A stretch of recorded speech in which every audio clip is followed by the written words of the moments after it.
I grew up in Europe, and World War II caught me when I was between 7 and 10 years old, and I realized how few of the grown-ups that I knew were able to withstand the tragedies that the war visited on them. How few of them could even resemble a normal, contented, satisfied, happy life once their job, their home, their security was destroyed by the war. So I became interested in understanding what contributed to a life that was worth living. And I tried as a child, as a teenager, to read philosophy and to get involved in art and religion and many other ways that I could see as a possible answer to that question. And finally I ended up encountering psychology by chance. Actually, I was at a ski resort in Switzerland without any money to actually enjoy myself, because the snow had melted and I didn't have money to go to a movie, but I found that reading the newspapers that there was to be a presentation by someone in a place that seemed in the center of Zurich, and it was about flying saucers he was going to talk. And I thought, well, since I can't go to the movies, at least I will go for free to listen to flying saucers. And the man who talked at that evening lecture was very interesting, and it actually, instead of talking about little green man, he talked about how the psyche of the Europeans had been traumatized by the war, and now they are projecting flying saucers into the sky, kind of as he talked about how the mandalas of ancient Hindu religion were kind of projected into the sky as an attempt to regain some sense of order after the chaos of war. And this seemed very interesting to me, and I started reading his books after that lecture, and that was Carl Jung, whose name or work I had no idea about. Then I came to this country to study psychology, and I started trying to understand these roots of happiness. This is a typical result that many people have presented, and there are many variations on it. But this, for instance, shows that about 30% of the people surveyed in the United States since 1956 say that their life is very happy. And that hasn't changed at all, whereas the personal income on a scale that has been held constant to accommodate for inflation has more than doubled, almost tripled in that period. But you find essentially the same results, namely that after a certain basic point, which corresponds more or less to just a few $1,000s above the minimum poverty level, increases in material well-being don't seem to affect how happy people are. And in fact, you can find that the lack of basic resources, material resources, contributes to unhappiness, but the increase in material resources do not increase happiness. So my research has been focused more on, after finding out these things that actually corresponded to my own experience, I tried to understand now, where in everyday life, in our normal experience, do we feel really happy? And to start those studies about 40 years ago, I began to look at creative people, first artists, then scientists and so forth, trying to understand what made them feel that it was worth essentially spending their life doing things for which many of them didn't expect either fame or fortune, but which made their life meaningful and worth doing. This was one of the leading composers of American music back in the 70s, and the interview was 40 pages long, but this little excerpt is a very good summary of what he was saying during the interview, and it describes how he feels when composing is going well. And he starts by describing it as an ecstatic state. Now, ecstasy in Greek meant simply to stand to the side of something. And then it became essentially an analogy for a mental state where you feel that you are not doing your ordinary everyday routines. So ecstasy is essentially a stepping into an alternative reality. And it's interesting if you think about it, how when we think about the civilizations that we look up to as having been pinnacles of human achievement, whether it's China, Greece, Hindu civilization, or the Mayas, or Egyptians, what we know about them is really about their ecstasies, not about their everyday life. We know the temples they built so where people could come to experience a different reality. We know about the circuses, the arenas, sport arenas, the theaters. These are the remains of civilizations, and they are the places that people went to experience life in a more concentrated, more ordered form. Now, this man doesn't need to go to a place like this, which is also, this place, this arena, which is built like a Greek amphitheater, is a place for ecstasy also. We are participating in a reality which is different from that of everyday life that we're used to.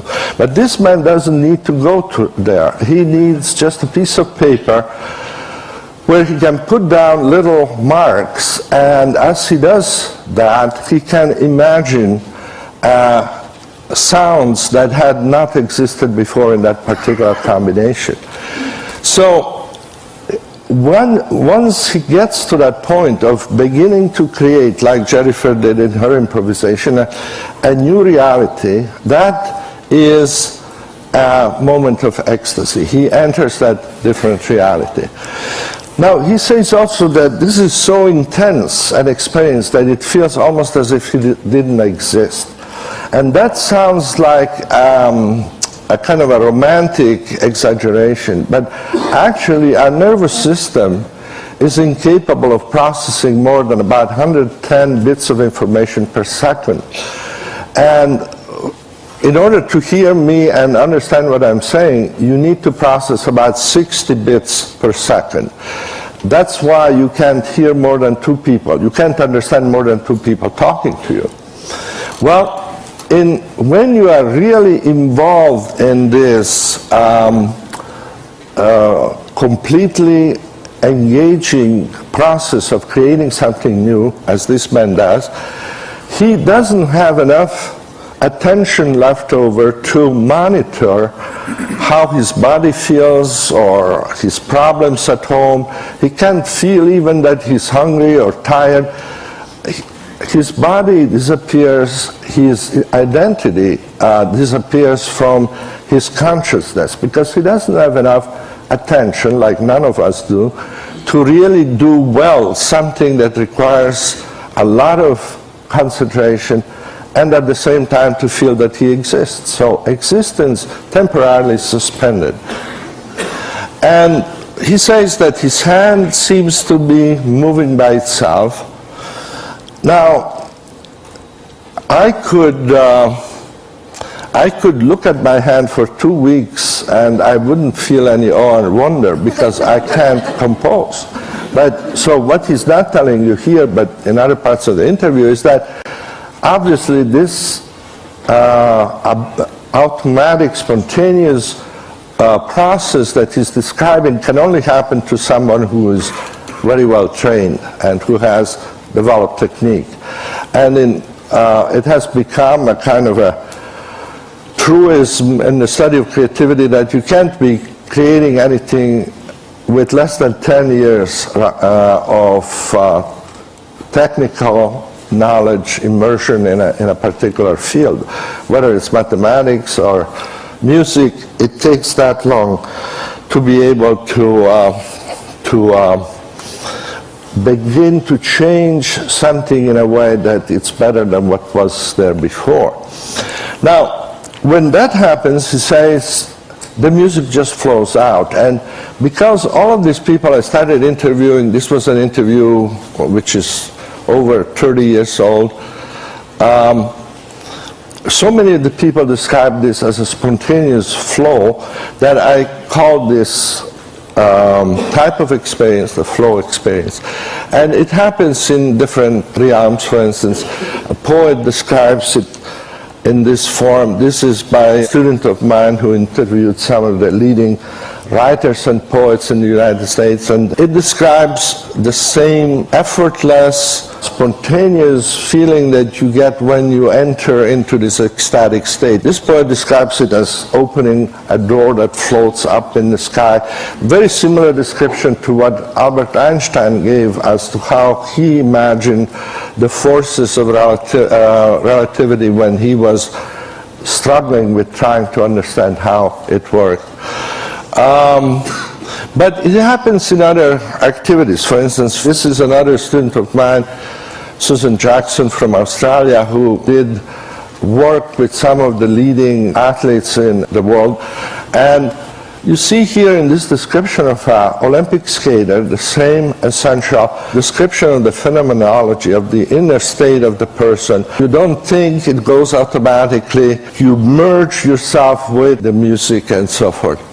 It happens also actually in the most recent book I wrote called Good Business, where I interviewed some of the CEOs who have been nominated by their peers as being both very successful and very ethical, very socially responsible. You see that these people define success as something that helps others and at the same time makes you feel happy as you are working at it. And like all of these successful and responsible CEOs say, you can't have just one of these things to be successful. If you want a meaningful job and successful job, Anita Roddick is another one of these CEOs we interviewed. She is the founder of Body Shop, the cosmetic, kind of natural cosmetic thing. It's kind of a passion that comes from doing the best and having flow while you're working. This is an interesting little quote from Masaru Ibuka, who was at that time starting out Sony without any money, without a product. They didn't have product, they didn't have anything, but they had an idea. And the idea he had was to establish a place of work where engineers can feel the joy of technological innovation, be aware of their mission to society, and work to their heart's content. I couldn't improve on this as a good example of how flow enters the workplace. Now, when we do studies, we have, with other colleagues around the world, done over 8,000 interviews of people from Dominican monks to blind nuns to Himalayan climbers to Navajo shepherds who enjoy their work. And regardless of the culture, regardless of education or whatever, there are these 7 conditions that seem to be there when a person is in flow. There's this focus that once it becomes intense leads to a sense of ecstasy, a sense of clarity.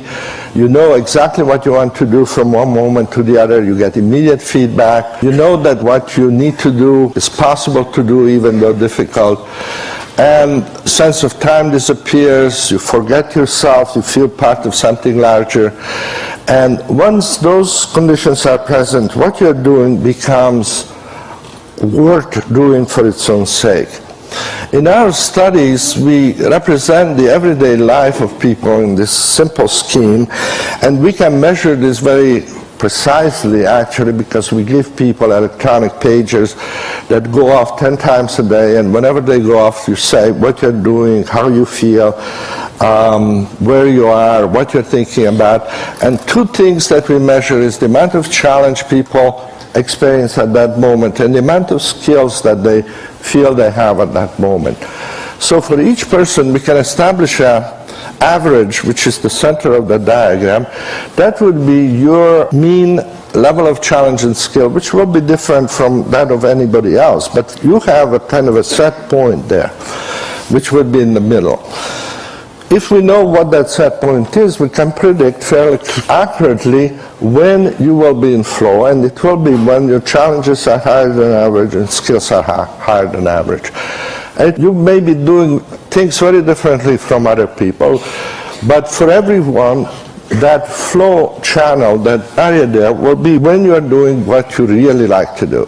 Play the piano, probably. Be with your best friend. Perhaps work, if work is what provides flow for you. And then the other areas become less and less positive. Arousal is still good because you are over challenged there. Your skills are not quite as high as they should be, but you can move into flow fairly easily by just developing a little more skill. So arousal is the area where most people learn from, because that's where they are pushed beyond their comfort zone, and that to enter, going back to flow, then they develop higher skills. Control is also a good place to be, because there you feel comfortable but not very excited. It's not very challenging anymore. And if you want to enter flow from control, you have to increase the challenges. So those two are ideal and complementary areas from which flow is easy to go into.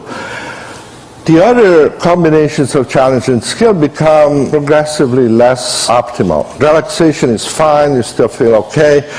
Boredom begins to be very aversive, and apathy becomes very negative. You don't feel that you're doing anything, you don't use your skills, there's no challenge. Unfortunately, a lot of people's experience is in apathy. The largest single contributor to that experience is watching television. The next one is being in the bathroom sitting. And then, even though sometimes watching television about 7 to 8% of the time is in flow, but that's when you choose a program you really want to watch and you get feedback from it. So the question we are trying to address, and I'm way over time, is how to put more and more of everyday life in that flow channel. And that is the kind of challenge that we are trying to understand. And some of you obviously know that how to do that spontaneously without any advice, but unfortunately a lot of people don't. And that's what our mandate is, in a way, to do. Okay? Thank you.